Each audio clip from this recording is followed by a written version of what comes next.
तो दोस्तों आज हम फिर से आपके लिए लेकर आए हैं देश दुनिया की तमाम ताजा बड़ी खबरें। सबसे पहली बड़ी खबर में आपको बताएंगे कि कुरान शरीफ जलाने वाले स्वीडन को पाकिस्तान ने दिया झटका। पाकिस्तान ने स्वीडन के सामान पर अपने देश में लगाया बैन। 7 जुलाई को विरोध प्रदर्शन का भी किया ऐलान। वहीं आपको बताएंगे दोस्तों की यूनिफॉर्म सिविल कोड पर भाजपा को झटका। बीजेपी की सहयोगी पार्टी ने विरोध का किया ऐलान, कहा किसी भी कीमत पर इसको नहीं देंगे समर्थन। वहीं आपको बताएंगे दोस्तों की तबरेज अंसारी की मॉब लिंचिंग करने वालों को कोर्ट ने सुनाई 10 साल जेल की सजा, 15-15 हजार का लगाया जुर्माना। वहीं आपको बताएंगे दोस्तों की यूनिफॉर्म सिविल कोड के खिलाफ हुआ मुस्लिम पर्सनल लॉ बोर्ड, कहा किसी भी कीमत पर इस कानून को देश में नहीं होने देंगे लागू, लॉ कमीशन को भेज दी है आपत्ति। वहीं आपको बताएंगे दोस्तों की राजपूत समाज ने भीम आर्मी चीफ चंद्रशेखर को दी चेतावनी, कहा अगर आप छेड़ोगे तो आपको हम छोड़ेंगे नहीं। वहीं आपको बताएंगे दोस्तों की वंदे भारत ट्रेन पर फिर हुआ पथराव, बेंगलुरु रूट पर पथराव से टूटी खिड़कियां। तो दोस्तों सभी खबरों को आपको विस्तार से बताने वाले हैं। वीडियो को लाइक कर चैनल को सब्सक्राइब कर दें। इसी बीच पर तो दोस्तों अगली खबर की ओर, तो पाकिस्तान ने कुरान शरीफ जलाने वाले स्वीडन को दिया झटका, अपने यहां पर स्वीडन के सामान को किया बैन। जी दोस्तों आपको बता दें कि पाकिस्तान से कुरान शरीफ जलाने वाले स्वीडन को आज बड़ा झटका लगा है। स्वीडन के खिलाफ कार्रवाई करते पाकिस्तान ने 7 जुलाई को अपने देश में देशव्यापी विरोध प्रदर्शन की घोषणा की है, जिससे स्वीडन की सरकार की मुश्किलें बढ़ गई हैं। वहीं आपको बता दें कि स्वीडन के खिलाफ कार्रवाई करते हुए पाकिस्तान की सरकार ने अपने यहाँ स्वीडन के सभी सामानों को बैन कर दिया है। पाकिस्तान की सरकार ने कहा है कि कुरान शरीफ और हमारे पैगंबर का लगातार स्वीडन में अपमान हो रहा है और हमारे इस पैगंबर और कुरान का अपमान करने वाले देश का कोई भी सामान हम अपने देश में नहीं बिकने देंगे। पाकिस्तान की सरकार ने खुले तौर पर सामान पर बैन स्वीडन के लगा दिया है, यानी जो भी पाकिस्तान में स्वीडन का सामान आता है अब वो यहां पर नहीं बिकेगा और कोई भी पाकिस्तानी उसको नहीं खरीदेगा। तो ये बड़ी अपडेट आई दोस्तों की पाकिस्तान ने बड़ा झटका कुरान शरीफ जलाने को लेकर स्वीडन को दिया है। इसी बीच पर तो दोस्तों अगली खबर की ओर, तो तबरेज अंसारी की मॉब लिंचिंग करने वालों को कोर्ट ने सुनाई 10 साल जेल की सजा, 15-15 हजार का लगाया जुर्माना। जय दोस्तों आपको बता दें कि झारखंड के चर्चित तबरेज अंसारी मॉब लिंचिंग मामले में सरायकेला की अदालत ने फैसला सुना दिया है। कोर्ट ने तबरेज की लिंचिंग करने वाले सभी 10 दोषियों को 10 साल जेल और 15-15 हजार रुपए का जुर्माने की सजा सुनाई है। 2019 में तबरेज अंसारी की इन लोगों ने हत्या कर दी थी। कोर्ट ने इस मामले में सभी 10 आरोपियों को दोषी पाते हुए आईपीसी की धारा 304, 323, 325, 341, 295 ए और 149 के तहत सजा सुनाई है। साल 2019 में 18 जून की रात तबरेज अंसारी को चोरी के इरादे से सरायकेला में आने वाले गतकीड़ा गांव में पहुंचे थे। इस दौरान कुछ लोगों ने उन्हें पकड़ लिया था और खंबे से उन्हें बांधकर पीटा था और जय श्री राम के नारे लगवाए थे, जिसके बाद उनकी मौत जो है इलाज के दौरान हो गई थी। और अब इस मामले में जो है तबरेज अंसारी के परिवार को न्याय मिला है और 10-10 साल की जेल की सजा इन लोगों को सुनाई गई है।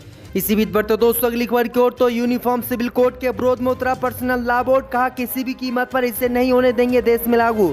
जय दोस्तों आपको बता दें कि all India Muslim personal law board ने बुधवार को कहा कि उसने समान नागरिक संहिता पर अपनी आपत्ति विधि आयोग को भेज दी है।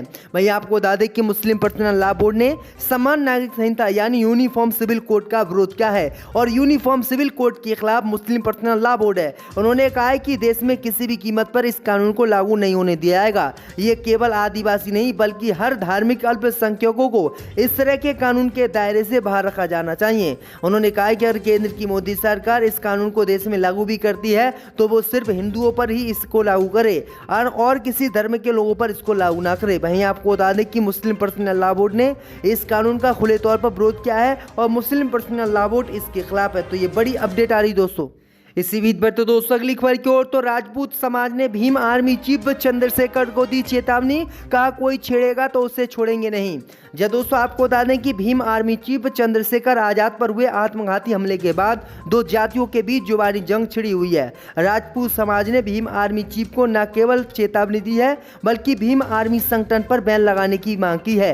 राजपूत समाज के लोगों ने चंद्रशेखर पर हुए हमले को एक बड़ी साजिश करार दिया है। वहीं पुलिस कार्रवाई पर भी सवाल खड़े किए हैं। राजपूत समाज के लोगों का कहना है कि हमले के बाद चंद्रशेखर ने अपने पदाधिकारियों द्वारा राजपूत समाज के खिलाफ अभद्र टिप्पणी का वीडियो वायरल कराया था, जिससे समस्त राजपूत समाज की भावनाएं आहत हुई हैं। भीम आर्मी पदाधिकारियों ने वायरल वीडियो में राजपूत को ललकारा है। उन्होंने कहा है कि अगर चंद्रशेखर आजाद राजपूत समाज को छेड़ेंगे तो हम चंद्रशेखर आजाद को छोड़ेंगे नहीं। तो ये बड़ी अपडेट आई दोस्तों। इसी बीच पर तो दोस्तों अगली खबर की ओर तो वंदे भारत ट्रेन पर फिर हुआ पथराव। बेंगलुरु धारवाड़ रूट पर पत्थर से टूटी खिड़कियां। जब दोस्तों आपको बता दें कि भारतीय रेलवे की महत्वाकांक्षी वंदे भारत ट्रेन पर एक बार फिर से पथराव हुआ है। हालिया घटना कर्नाटक के चिमंगलूर जिले में कदूरा बिरूर स्टेशन में हाल ही में शुरू की गई बेंगलुरु धारवाड़ वंदे भारत ट्रेन की है, जिस पर भारत एक्सप्रेस पर असामाजिक तत्वों ने 5 जुलाई को सुबह पथराव कर दिया। रेलवे अधिकारियों ने इसकी जानकारी देते हुए बताया है कि सुबह करीब 8:40 पर वंदे भारत जब कदूर विरूर सेक्शन से KM 207-500 के पास पहुंची तो यहां पर यह घटना हुई है, जिसमें शीशा ट्रेन का टूट गया है। इसी बीच पर तो दोस्तों अगली खबर की ओर तो यूनिफॉर्म सिविल कोड पर भाजपा को लगा झटका। बीजेपी की सहयोगी पार्टी ने किया विरोध का ऐलान। दोस्तों आपको बता दें कि यूनिफॉर्म सिविल कोड पर भारतीय जनता पार्टी को आज बड़ा झटका लगा है। दरअसल आपको बता दें कि तमिलनाडु में बीजेपी की सहयोगी पार्टी AIDMK ने इस मुद्दे पर अलग विचार रखा है। AIDMK महासचिव एडप्पा पलानीस्वामी ने एक प्रेस वार्ता में कहा है कि समान नागरिक संहिता पर हमारा रुख 2019 के चुनाव घोषणा पत्र जैसा है। उन्होंने कहा है कि हम इसका विरोध करेंगे। दरअसल आपको बता दें कि इस समय बीजेपी के साथ वो गठबंधन में है और गठबंधन में होने के बावजूद बीजेपी के विरोध में जाने का उन्होंने साफ ऐलान किया है।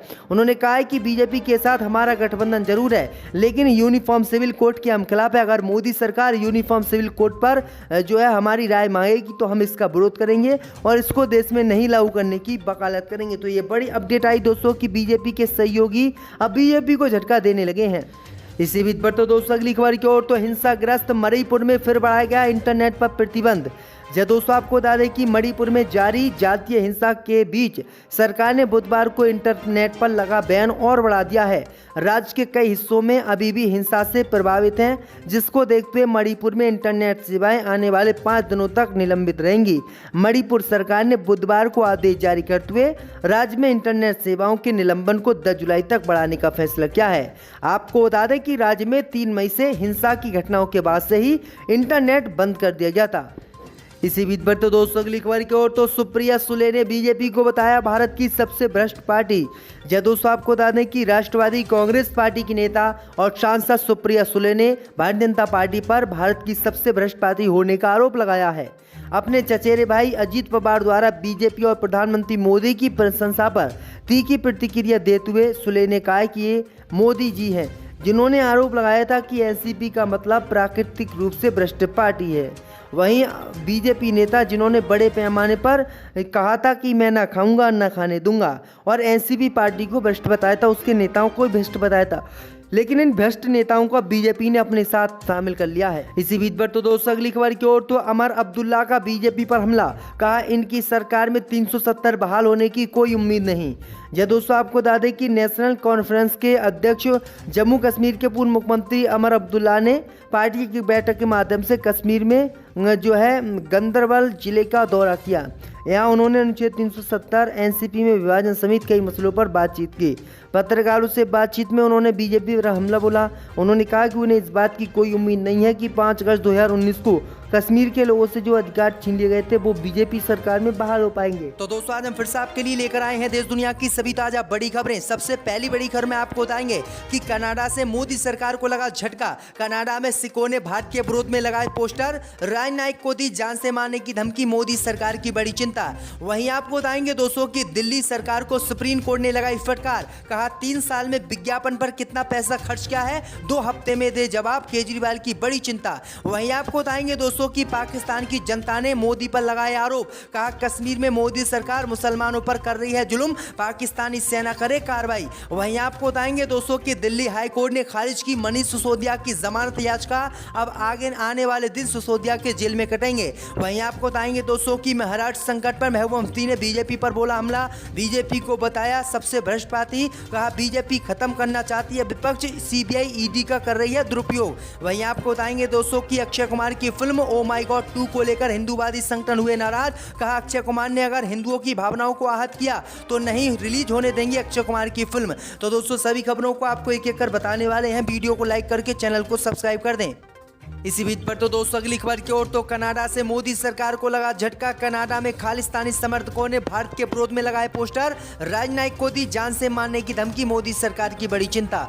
जयतू साहब को बता दें कि कनाडा से खालिस्तानी समर्थकों को लेकर मोदी सरकार को बड़ा झटका लगा है। कनाडा में खालिस्तानी समर्थकों ने भारत के विरोध में पूरे कनाडा में पोस्टर लगाए हैं और मोदी सरकार को खुलेआम गाली दी है। दरअसल आपको बता दें कि जो पोस्टर लगाए गए हैं उन पोस्टरों में किल इंडिया लिखा गया है। ये पोस्टर